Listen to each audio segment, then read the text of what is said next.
Hi everyone, welcome to this channel. Today I have decided to go for this particular book which I have heard 1,000 times, have got it in my suggestions 1,000 times, but never really give it a try. So let's start. This is 3000 Stitches by Sudha Murty. 3000 Stitches. Before indulge ourselves into the book, we should have a little knowledge about the author herself. Sudha Murty was born in 1950 in Sigaon, North Karnataka. I'm not sure have I pronounced it correctly or not. She did her MTech in computer science and now the chairperson of the Infosys Foundation. A prolific writer in English and Kannada, she has written novels, technical books, travelogues, collections of short stories, and non-fictional pieces, and 4 books for children. Her books have been translated into all the major Indian languages. Sudha Murty was the recipient of the R.K. Narayan Award for Literature and the Padma Shri in 2006 and the Attimabbe Award from the Government of Karnataka for Excellence in Kannada Literature in 2011. Preface. I often get letters from students and parents telling me how beneficial my books have been for them and their children. I want to thank them and all those who have exposed me to different facets of life, filling my pot of learning with knowledge and experience. This includes the young men and women who have shown me how they put aside their bitter experiences to move forward in life with joy and hope. There are some who feel that most of my writing is fiction, but my life has unmistakably proven to be stranger than that. 15 years ago, renowned journalist T.J.S. George asked me to write a weekly column for the New Indian Express. I was hesitant at first, all because I was educated in a Kannada medium school till the 10th grade. It was only natural then that I was more comfortable with Kannada than English. George said to me, a language is but a vehicle. It's the person inside who is weaving the story that's more important. You are a storyteller, so just get on with your story and the language will fall into place. And so began my journey in English. I am what I am today as an English author because of George. He gave me the title of my first book, Wise and Otherwise, and wrote the foreword too. His foresight and encouragement catapulted me from a hesitant writer to a widely read author. I often dream about the world being filled with many Georges who will come forward to support such writers and encourage them to experiment and explore their potential. I want to thank my young and bright editor Sukriti Khurana and also Udayan Mitra and Meru Gokhale for bringing out this book. 3000 Stitches. We set up the Infosys Foundation in 1996. Unfortunately, I knew precious little of how things worked in a non-profit organization. I knew more about software management, programming, and tackling software bugs. Examinations, mark sheets, and deadlines occupied most of my days. The concept behind the foundation was that it must make a difference to the common man. Bahujan Hitaya Bahujan Sukhaya. It must provide compassionate aid regardless of caste, creed, language, or religion. As we pondered over the issues before us malnutrition, education, rural development, self sufficiency, access to medicine, cultural activities, and the revival of the arts, among others there was one issue that occupied my uppermost thoughts, the Devdasi tradition that was pervasive throughout India. The word Devdasi means servant of the Lord. Traditionally, Devdasis were musicians and dancers who practiced their craft in temples to please the gods. They had a high status in society. We can see the evidence of it in the caves of Badami as well as in stories like that of the Devdasi's Binapodi, who was very dear to the ruling king of the Chalukya dynasty between the 6th and 17th century in northern Karnataka. The king donated enormous sums of money to the temples. However, as time went by, the temples were destroyed and the tradition of the Devdasis fell into the wrong hands. Young girls were initially dedicated to the worship and service of a deity or a temple in good faith, but eventually the word Devdasi became synonymous with sex worker. Some were born into the life while others were sacrificed to the temples by their parents due to various reasons, or simply because they caught a hair infection like the ringworm of the scalp, assumed to be indicative that the girl was destined to be a Devdasi. As I thought about their plight, I recalled my visit to the Yellamma Gudda or Renuka temple in the Belgium district of Karnataka years ago.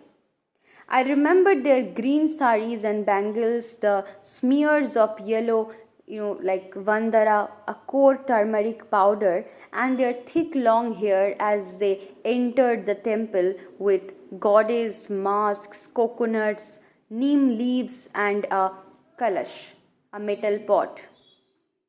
Why can't I tackle this problem? I wondered. I didn't realize then that I was choosing one of the most difficult tasks for our very first project. With innocence and bubbling enthusiasm, I chose a place in northern Karnataka where the practice was rampant and prostitution was carried on in the name of religion. My plan was to talk to the Devdasis and write down their concerns to help me understand their predicament, followed by organizing a few discussions targeted towards solving their problems within a few months. On my first day in the district, I armed myself with a notebook and a pen and set out. I dressed simply with no jewelry or bindi. I wore a pair of jeans, t-shirt and a cap. After some time, I found a group of Devdasis sitting below a tree near a temple. They were chatting and removing lice from each other's hair. Without thinking, I went up to them, interrupting their conversation. Namaskara, Mamma. I have come here to help you. Tell me your problems and I will write them down. They must have been discussing something important because I'm sorry for the disturb outside. It's a kid. My elder sisters. Important because the woman gave me a dirty look. They lobbed questions at me with increasing ferocity. Who are you? Did we invite you here? Have you come to write about us? In that case, we don't want to talk to you. Are you an officer or a minister? If we tell you our problems, how will you solve them? Go away, go back to where you came from. I did not move. In fact, I persisted. I want to help you. Please listen to me. Are you aware that there is a dangerous illness called AIDS that you could be exposed to? There is no cure for. Just go. One of them snapped. I glanced at their faces. They were furious. But I didn't leave. Maybe they need a little convincing, I thought. Without warning, one of them stood up, took off her chappal and threw it at me. Can't you understand simple Kannada? Just get lost. Insulted and humiliated, I felt my tears threatening to spoil over. I turned back and fled. Upon returning home with the insult fresh on my mind, I told myself I wouldn't go there again. However, a few days later, it occurred to me that the women were probably upset about something else and that maybe I had simply chosen the wrong time and date to visit them. So, after another week, I went there again. The visit took place during the tomato harvest. The Devdasi women were happily distributing small oval shaped bright red tomatoes to each other from the baskets kept near them. I approached them and smiled pleasantly. Hello, I have come to meet you again. Please hear me out. I really, really want to help you. They laughed at me. We don't need your help, but would you like to buy some tomatoes? No, I'm not very fond of tomatoes. What kind of woman are you? Who doesn't like tomatoes? I attempted to engage them once more. Have you heard of AIDS? You must know that the government is spending a lot of money on increasing awareness about it. Are you a government agent? Or maybe you belong to a political party? How much commission are you getting to do this? Come on, tell us. We don't even have a proper hospital in this area, and here you are, trying to educate us about scary disease. We don't need your help. Our goddess will help us in difficult times. I stood dumbfounded, struggling to find words. One of the women said decisively, this lady must be a journalist. That's why she has a pen and a paper. She will write about us and make money by exploiting us. Upon hearing this, the others started throwing tomatoes at me. This time, my emotions overpowered me and I started to cry. Sobbing, I fled from there once again. I was in despair. Why should I work on this project? Why do they keep insulting me? Where else do the beneficiaries humiliate the person working for their well being? I am not a good fit for this field. Yes, I should resign and go back to my academic career. The foundation can choose a different trustee. When I reached home, I sat down to compose a resignation letter. My father came down the stairs and, seeing me busy with my head bent close to the paper, he asked, what are you writing so frantically? I narrated the entire episode to him. To my amazement, rather than sympathizing with me, my father chuckled and said, I didn't know that you were so impractical. I shared I stared at him in anger. He took an ice cream from the fridge and forced me to sit down and eat it. I will cool your head, he said and smiled. After a few times, he said, please remember, prostitution has existed in society since ancient times and has become an integral part of life. It is one of the root problems of all civilizations. Many kings and saints have tried to eliminate it, but no law or punishment has been successful in bringing it down to zero. Not one nation in the world is free of this. Then, how can you change the entire system by yourself? You are just an ordinary woman. What you should do is reduce your expectations and lower your goal. For instance, try to help 10 Devdasis leave their profession. Rehabilitate them and show them what it means to lead a normal life. This will guarantee that their children will not follow in their footsteps. Make that your aim, and the day you accomplish it, I will feel very proud knowing that I gave birth to a daughter who helped 10 helpless women make the most difficult transition from being sex workers to independent women. But they threw chapels and tomatoes at me, Kaka. I whined petulantly. I always called my father Kaka. Actually, you got a promotion today from chapels to tomatoes. If you pursue this and go there a third time, maybe you will get something even better. His joke brought a reluctant smile to my face. They wouldn't even talk to me. Then how can I work for them? Look at yourself, my father said, dragging me in front of the nearest mirror. You are casually dressed in a t shirt, a pair of jeans, and a cap. This may be your style, but the common man and a rural Indian woman like the Devdasi will never contact or identify with you. If you wear a sari, a Mangal Sutra, put on a bindi, and tie your hair, I'm sure that they will receive you much better than before. I will also come with you, and old man like me will be of great help to you in such an adventure. I protested. I don't want to alter my appearance for their sake. I don't believe in such superficial changes. Well, if you want to change them, then you have to change yourself first. Change your attitude. Of course, it is your decision in the end. He left me in front of the mirror and walked away. My parents had never trust their choices or beliefs on me or any of my siblings, whether it is about education, profession, or marriage. They always gave their advice and helped us if we wanted, but I made all the choices. For a few days, I was confused. I thought about the skills needed for social work. There was no longer glamour or money in this profession, and I could not behave like an executive in a corporate house. I required language skills of which English may not be needed at all. I should be able to sit down on the floor and eat the local food no matter where I traveled for work. I had to listen patiently, and most of all, I should love the work I did. What would give me higher satisfaction? Keeping my external appearance the way it was, or the work that I would do? After some introspection, I decided to change my appearance and concentrate completely on the work. Before my next visit, I pulled my hair back, tied it, and adorned it with flowers. I wore a 200 rupee sari, a big bindi, a mangal sutra, and glass bangles.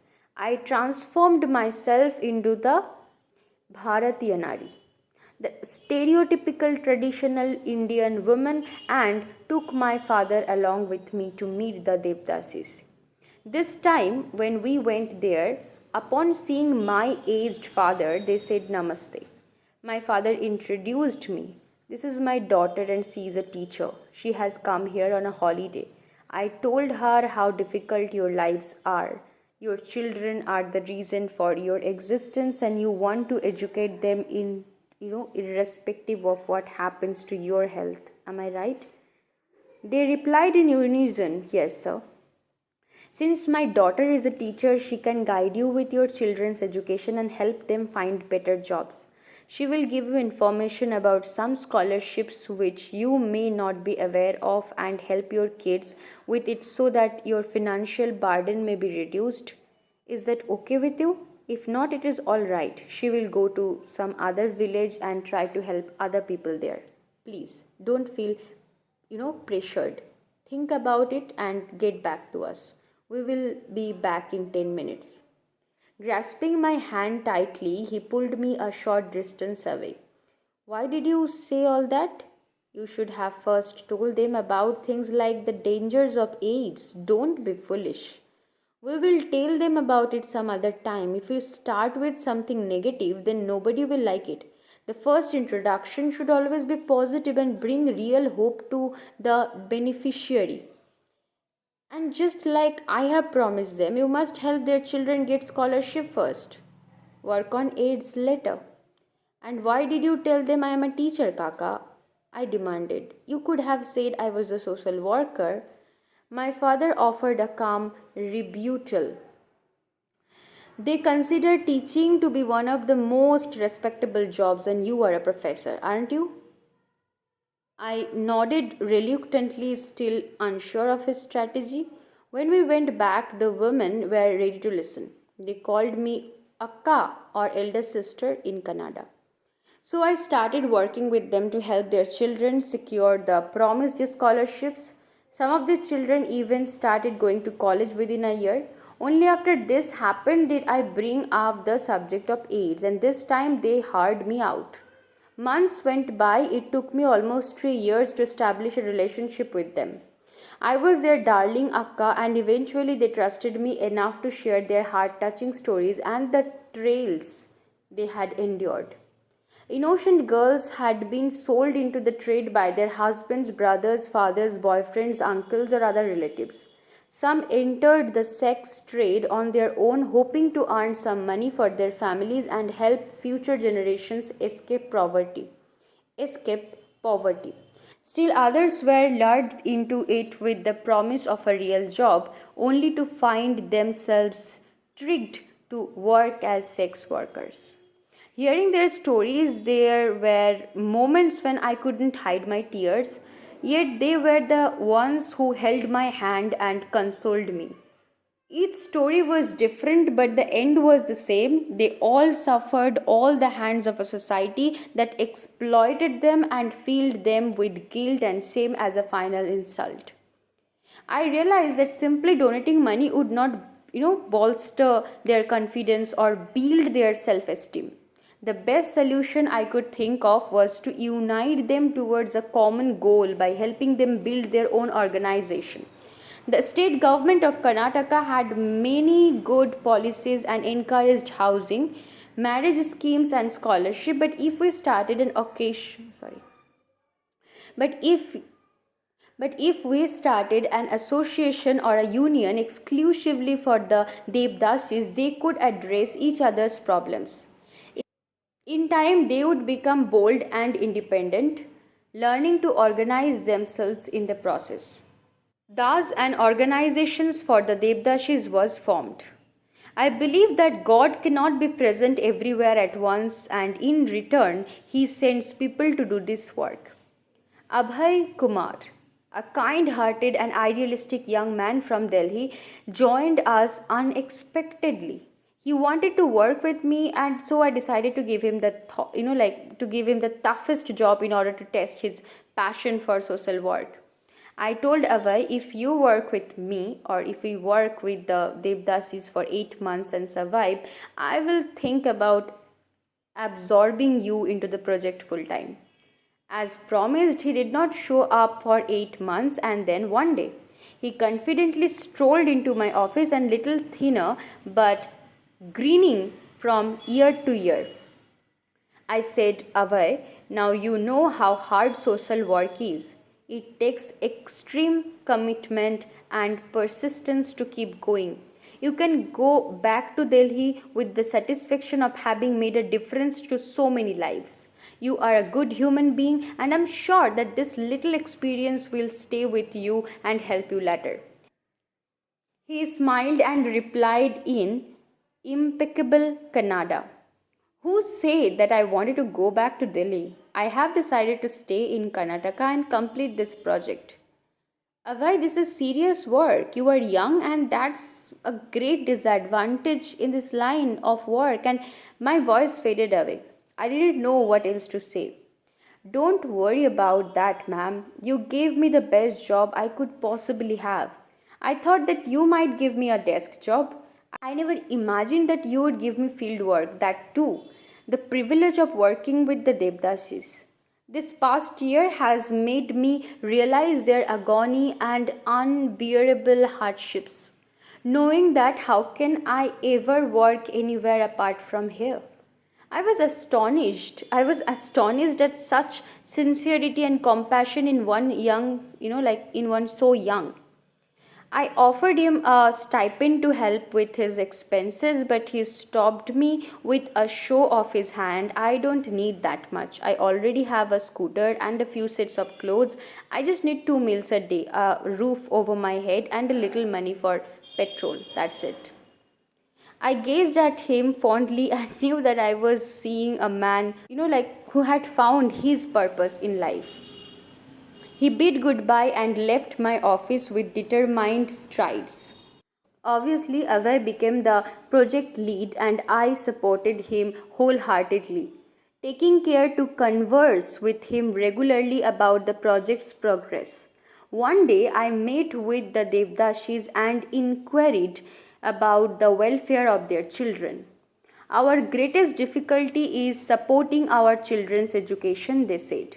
Most of the time, we can't afford their school fees, and then we have to go back to what we know to get quick money. We will take care of all your children's educational expenses, irrespective of which class they are in. But that means that you must not continue being a Devdasi no matter what, I replied firmly. The women agreed without hesitation. They had come to trust Avai and me and knew that we would keep our word. Hundreds of children were enrolled in the project. Some went on to do professional courses, while others went on to complete their primary, middle, or high school classes. We held campus on AIDS awareness and prevention and sponsored street art and plays to educate the women and children on various medical issues, including the simple fact that infected hair is not an indication that one must become a Devdasi. Rather, it is a simple curable disease that causes the hair to stick together and become matted over time. The women got themselves the women got themselves treated, and some of them even had their heads saved. Eventually, we were able to get them loans by becoming their guarantors. Often the women would tell me, Akka, please help us to get a loan. If we can't repay it, then it is as good as cheating you, and you know that we will never do that. By this time, I knew in my heart that a rich man might cheat me, but our Devdasis never would.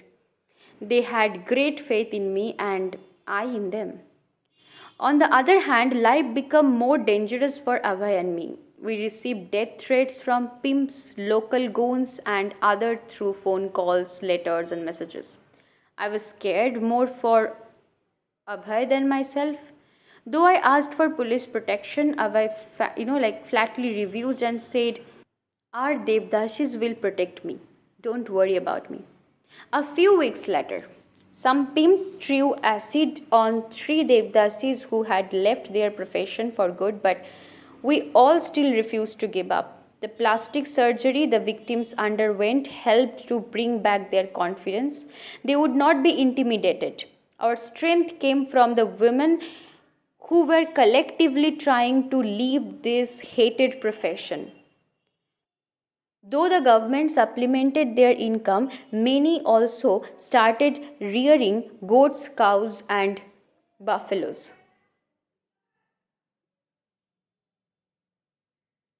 Over time, we established small schools that offered night classes which the Devdasis could attend.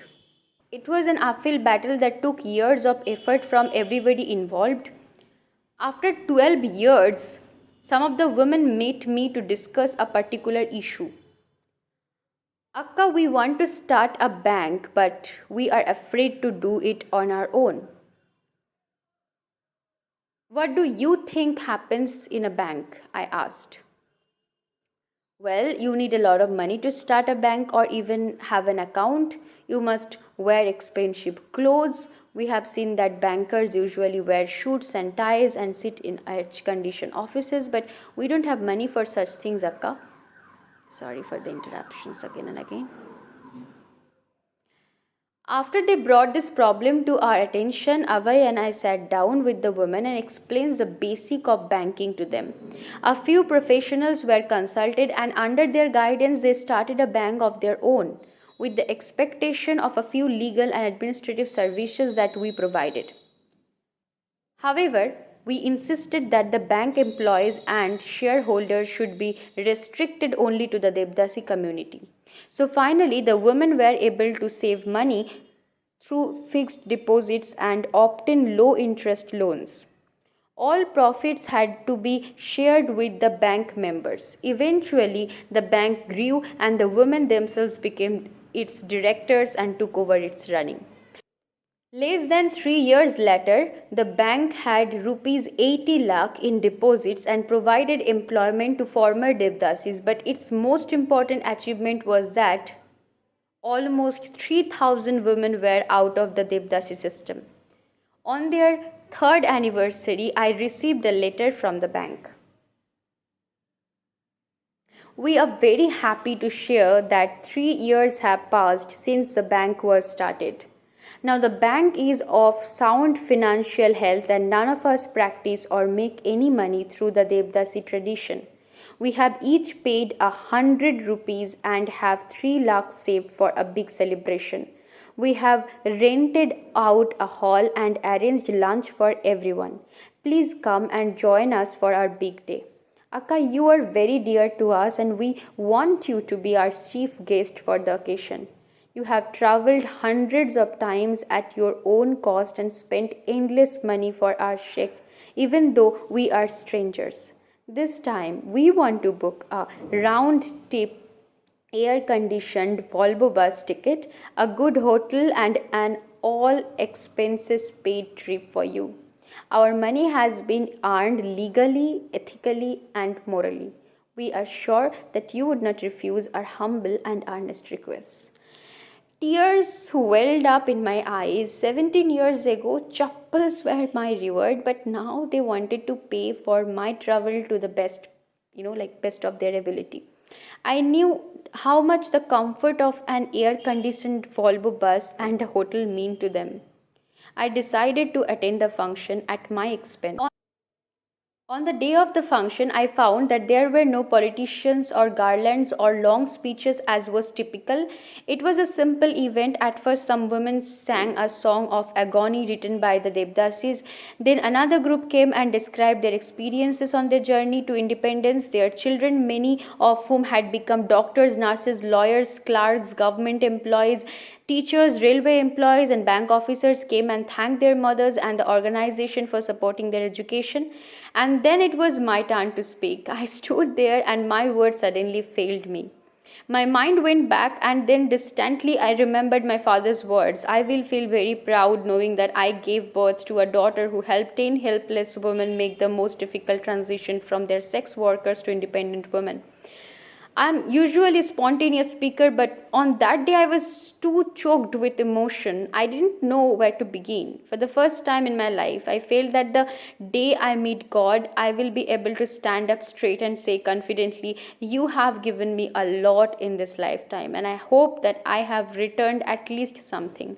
I have served 3,000 of your children in the best way I could, relieving them of the meaningless and cruel Devdasi system. Your children are your flowers, and I am returning them to you."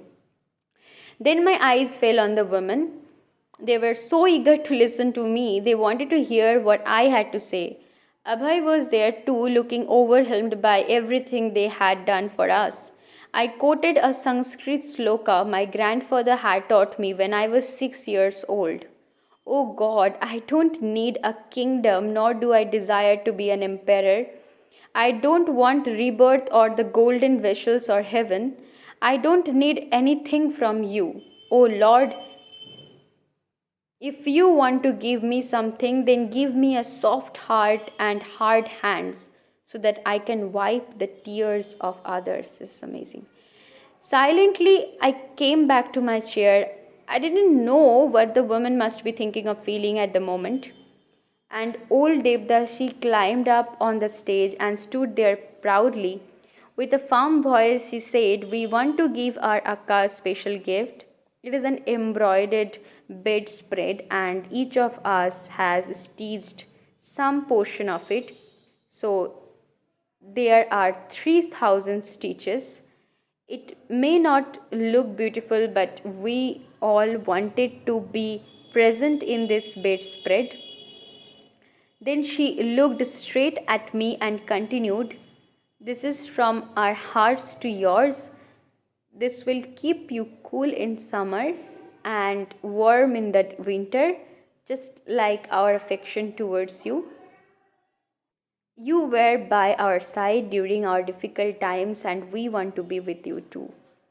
It is the best gift I have ever received."